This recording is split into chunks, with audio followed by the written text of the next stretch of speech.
Greetings, programs, and welcome to another episode of the Awesome Friday podcast. Actor Mark O'Brien has been working steadily since the mid-2000s, racking up an impressive resume that includes regular roles in the CBC series Republic of Doyle, the AMC series Halt and Catch Fire, and the recent film appearances in Denis Villeneuve's Arrival, Matt Bettinelli-Olpin and Tyler Gillett's Ready or Not, and Noah Baumbach's Marriage Story.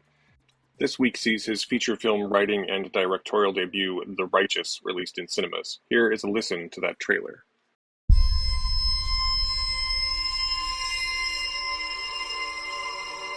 We've all sinned. Sin. It has a life of its own. What's important is knowing the difference between what's real and what our conscience has created to punish us. Nothing ends so long as you stay on God's path.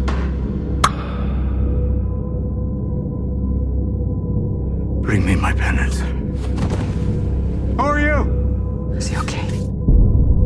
We don't even know this boy. It's the right thing to do. Who are you? I really like having him in the house. Imagine being born into a body nobody wants.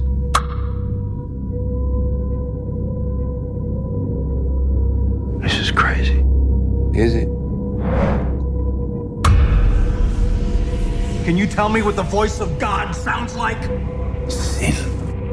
It can possess us. You can't run from this. Your punishment, you don't get to choose the conditions. It can make us see things and hear things. Does God scare you more than the devil? Is that it? Yes! Why? Because! Be careful what you wish for, but be certain what you pray for.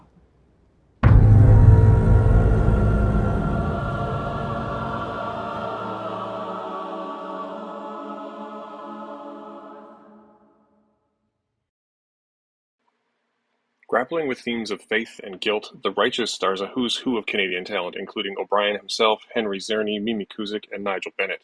Originally debuting at last year's Fantasia Festival, it picked up 3 Canadian Screen Award nominations this year, including Best Original Screenplay for O'Brien.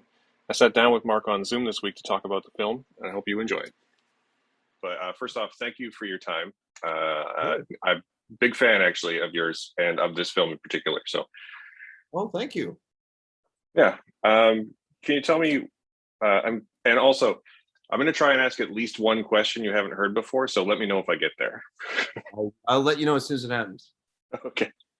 Well, first off, the one you probably heard a bunch of times. Where did the inspiration for The Righteous come from? Really, it came from, I like movies that hook me right away in a way that I don't understand why it's hooking me that way. And it twists its genre and just grabs you and you know, kind of won't let go. Even if it's in subtle ways. Lynch does that so well. And you know, that movie Cachet, Michael Haneke film, like certain movies just grab you in a way you're like, okay, I guess I have to watch, I have to know more. And just when you think it's one thing, it becomes another thing. I wanted to do something like that. And I think also personally, like getting older and having a child and all these things, like at a certain point, you gotta learn to confront everything about who you are if you're going to move forward. And so it became basically from there, and then in a genre piece, which I've only recently become a genre fan, but I'm kind of a massive fan now because it just heightens my imagination more as a viewer. And so as a creator, I wanted to do that. But the story really had to do with a personal idea of just, you know, being aware, being willing to confront everything that happens in your life and everything that has happened so you can keep going. Interesting. I'm choosing to focus on, you said you only recently became a genre fan. What was the movie or the experience that did that for you? I don't know. Over the years, there's been a lot of great stuff. Like, you know, I remember watching Black Mirror, like the British one years ago for the first time. It was like slowly.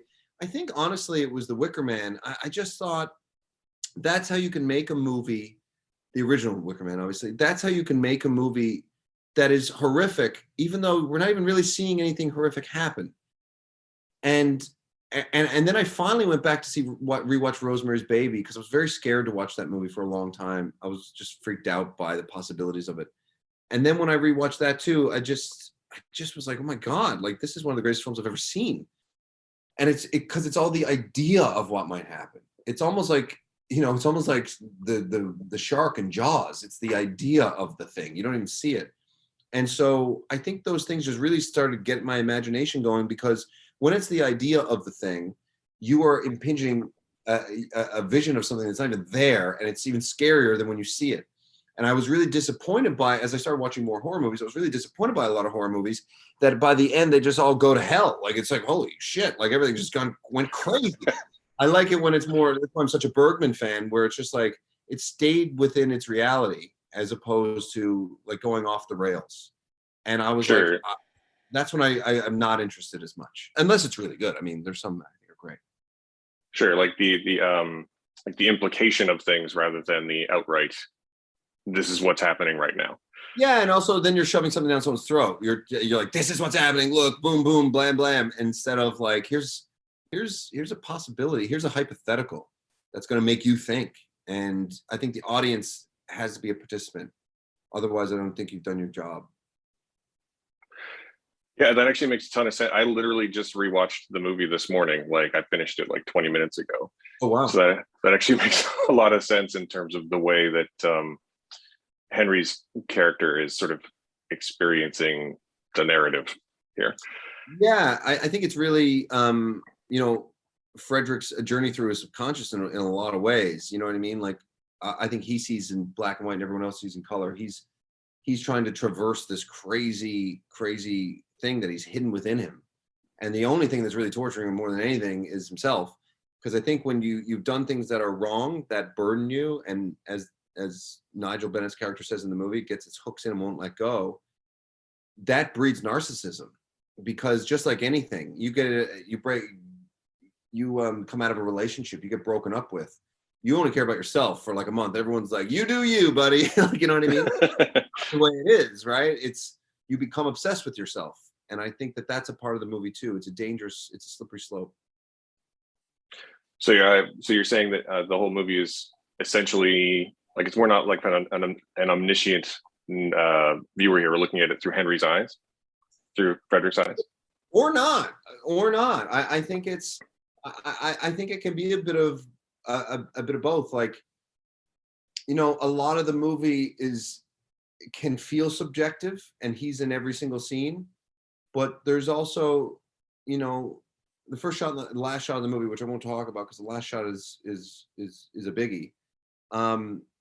They're both objective shots, so I'll say that. So it's and that's what I was talking about, like playing with the viewer a little bit, letting them kind of figure out. So I think there is a lot of subconscious point of view there, but then there's also reasons to believe that maybe it's not, and that's where I think everyone's interpretation is probably going to be slightly different than the last. Yeah, and for me, I really like films that feel like plays, and this very much is a very sit down and talky type of movie, which feels like a play to me. So I appreciate that about it. But also ones that have some deliberate ambiguities. And I feel like are you saying the ending isn't as ambiguous as I think it is, without going into spoiler town too much here? I respectfully cannot answer that question. I just because I'm tickled for you to figure out your own responses, just personally, not even for people listening or reading or anything. I want you to not have that answer for yourself. Yeah, that's fair enough. Yeah. When I sort of love that about movies like this, and when it comes to like Inception, for example, people argue whether or not the top is going to topple, and I'm fully on team. It doesn't matter. So, yeah. Or like Basic Instinct at the end when you see the knife under the bed, you're like, oh God, is she gonna do it? Was she the person? Is she? It leaves you. I've always loved. I'm a sucker for surprise endings, for example, and I'm a sucker for it. When you hear a surprise ending, you're like, oh, I can't wait to see it. What's it going to be? Like, because it leaves you with something to mull over. There's nothing worse than walking out of a movie and being like, I can't remember what happened. Like, there's nothing worse. And I think a lot of movies today that are in theaters, there's a lot of craft and there's a lot of talent. But when it comes to the actual lasting impact, it's nil. And let's be honest, it's true. It is. That doesn't mean that people aren't talented and incredible, but it's the factory creates something that leaves you with not much left to ponder. Right. That's yes, I agree. This was meant to be black and white from the outset, right? Yep. Was there a reason? Like, what's the reason there? No, I think when you it just was what it was. It was like that's what it needs to be. It's the way I vision this. I can't see it any other way. It's just the only way I see this particular thing. Like, you know, if I tell you to picture a car right now, you're gonna picture a car. And so and it's just like, oh, that's just the way it is. That's just what I think of now when I think of it. So it was just a really inherent creative decision that then I leaned into for aesthetic purposes and stuff that creates more mystery and what's around the corner. We don't know what's around the corner. And it makes more confusion, and it makes us not know what time and place this is. And we don't know, it makes us more of a participant, I hope, as a viewer to try and figure out the pieces of what could possibly happen next. And if I added color, it would just take away from that a little bit. It would have shaved that off a little. Yeah, I do really appreciate that it's very, for lack of a better way to say it, very starkly black and white. There's very little gray in the imagery, but feels purposeful as well. It is, and it very much is. And you know what? The film deals with a lot of opposites in that way of good and bad, black and white, up and down, north and south, heaven and hell. That's intentional. And even like the character I play, he's oppositic in a lot of ways too. He's one thing, and then all of a sudden he's totally the other. Like, we don't know where it's going to go. And I love movies where I remember when I sat down and watched Mother, Aronofsky's Mother. I mean, I love Bong Joon-ho's Mother too, but not his actual biological mother, his film mother. And when I sat down to watch Mother ! I was like, my God, what could possibly happen next? I was on a thrill ride. I loved every minute because I was like, I don't know where this is going to go. And that to me is the most exciting thing about cinema. Sure. Yeah, that's definitely an intense movie, and I can see some inspiration there for sure. Yeah. Yeah. So this one, The Righteous, has been around for a while now, right? Like, you must have filmed it in 2020. I saw it at Fantasia in 2021, and then technically I saw it again at Blood in the Snow in 2021, and it's only coming out now. How's that journey been for you as a filmmaker? Initially torturous, but in the end, couldn't have been better, because this is a small movie. We had $650,000 Canadian. We had 15 days. It's a small movie, and for it to have such a long, slow burn is the best thing I could have asked for, because instead of it coming and going just like that, it's kind of been lingering for a long time. And none of these decisions are mine. These are, Arrow and Vortex and our distributors decided this. And I was tickled when they were like, so we think June. And that was like back in January. And I was like, great. Because it's still just sort of still living, like, you know what I mean? And I love that about it, because I think slightly outside of that, I think art does live on, and it does change. And the way you and I would sit down and watch Fargo today is very different than how we would have watched it 20 years ago or 10 years ago or in 20 years time. It changes as you evolve, the piece evolves. And that's why I don't think you can make a movie that aims to be topical. I think that's a waste of celluloid, because it's not going to be topical tomorrow. And if the story was no good, no one cares. So it's like, if it's not topical, it's just good filmmaking, good storytelling, it's going to come back around and people will appreciate it again. Like, it can't be ignored. I'm not saying that's what I aspired to do, but that's why it's like, Blade Runner and these movies find their homes, even though they're box office bombs. They find a home after time, because people are like, God, that was actually pretty good. And that's what I look for and aspire to do, I suppose. Mm-hmm. Do you have any feelings of relief or anything at all that it's going into a theatrical release rather than a streaming only? Honestly, Matthew, I'm just so excited that we're getting a theatrical and a Blu-ray. Or a Blu-ray. I'm just so excited that that's going to exist, but it's odd. It's an odd time. It's weird, because it's been so long, and I wanted to make a movie for so long, and it's been accepted in a way that I never thought, because I was like, when I finished, I was like, it's a movie I want to make. I don't know if it's good or bad. Like, I can't judge it. I just know that's what I want to do. So it feels bizarre, but it also feels exciting. And I'm such a cinephile. I'm a Blu-ray collector. I'm a much theater goer. I don't like streaming, but thank God for streaming. Honestly, I thought I'd say it because more eyes are going to see this movie than ever before because of streaming. So there's a place for it, and the theaters are doing well too. So I think it's a great time for movies, and I'm so beyond ecstatic that I have a movie coming out at this time. Nice. Well, I think I'm running out of time, but a couple of sort of quicker questions. So you worked with Henry on Ready or Not. Yeah. And you've worked with some of these other people before, right? So how did you connect with everyone? Because it's kind of a who's who of Canadian character talent in a way, right? Yeah, so I worked with Mimi before as well, Mimi Kuzyk. I worked with Kate Corbett. She was a good friend of mine for years. I worked with Mako Nguyen before in a movie called Anon. And I've worked with Nygel Bennet before. So I'd worked with everyone before. And that's kind of the benefit of being a filmmaker who's an actor, is that you have relationships with other actors. So you already have relationships and sort of a trust and an understanding. Even if they don't know I'm going to be a good filmmaker, they know me as a human, and they've worked with me as an artist. And I guess I was professional enough. I'll work with them.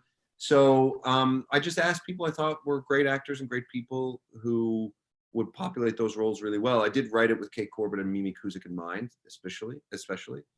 But yeah, it was asking friends who I like as people, and I think that's as important as them being talented, which they're incredibly talented. But I just like them a lot.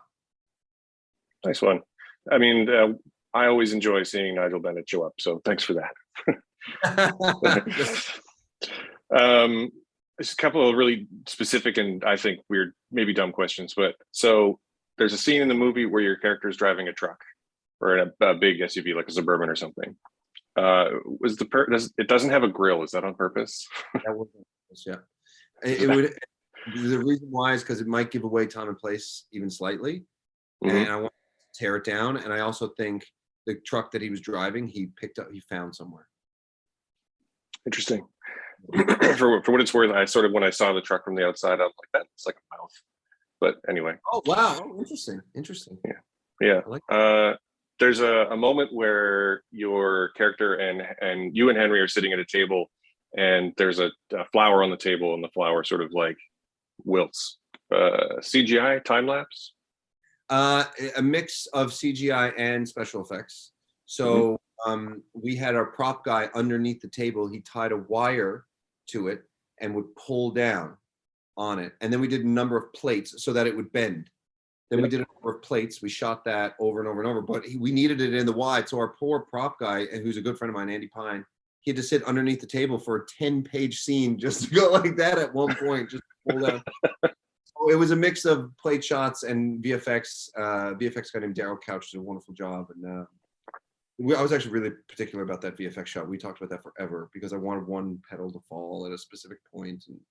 And, but yeah, a bit of both. Nice. Is there anything in hindsight that you would have done differently?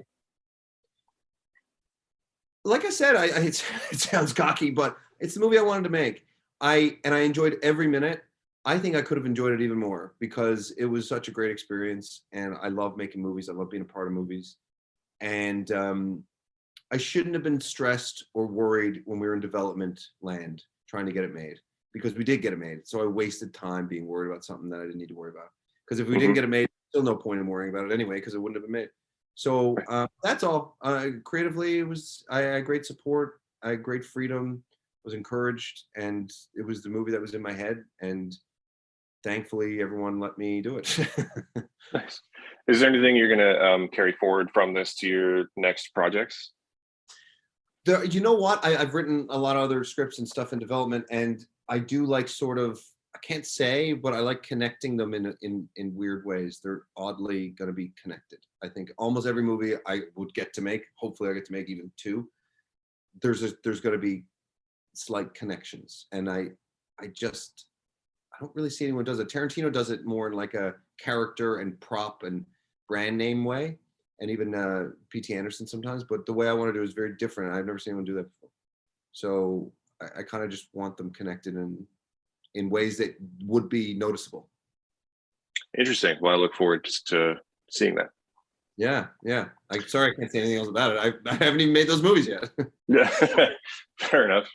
Well, obviously, you've been on a press tour for you would have done one at Fantasia and one at every festival, and now you're doing one for release. And I'm sure you're getting tons of questions. Is there anything about the movie that people are not asking about or asking infrequently about that you kind of wish they would ask about more? That is a question no one's asked me. Wow. You know what? I'm surprised that everyone understood the plot. It's such a crazy plot. It's really weird. Once you get halfway through the movie, you're like, wait, what is going on? And I'm just amazed that no one was confused, that they were like, yeah, no, I understood. I'm like, oh. But I've had a lot of interesting questions that really kind of have really stimulated my thing. I love talking about movies. I love talking about this movie. I like doing press because it gives me more ideas about my own movie that I never thought of. And then it gives me more ideas going forward because you get to see specifically what someone else's reaction was, like yours. And some of the things you've said here today, I'm like, oh, I'm going to be thinking about that for a little while. So I don't know how to answer that question except for what I just said. Well, we're reaching time here. So what's next for you? Right now, as an actor, I just did a show called 61st Street on AMC that just finished first season. We did 2 seasons. It's a limited series. So season 2 will come out, I think it's next year. And right now I'm filming, I'm in season 2 of Perry Mason for HBO. So right now, yeah, I love that show. I love the first season very much. And I'm a big fan of Matthew Rhys. So yeah, I'm in the whole season. So that'll be fun. We're filming it right now, so I'm not sure when it comes out. And other than that, I'm writing and looking to make the next one. Good. Well, I look forward to seeing whatever comes next. Thank you so much for your time today. Thanks, Matthew. Thanks for watching it again today, too. Yeah, no problem, man. It's a great movie. Awesome. Take care, man. The Righteous is out in cinemas this week on June 3rd, 2022, and I hope that each of you get a chance to see it. If you have enjoyed this interview, please consider giving us a like, subscription, or 5-star review on your favorite podcasting platform of choice, or follow us on Twitter and Instagram at AwesomeFridayCA. If you'd like to support us a little more directly, we do have a Patreon, which will be linked in the show notes. This episode was recorded and produced by me, Matthew Simpson, on the unceded lands of the Musqueam, Tsleil-Waututh, and Squamish nations. Thank you very much for listening on this Awesome Friday.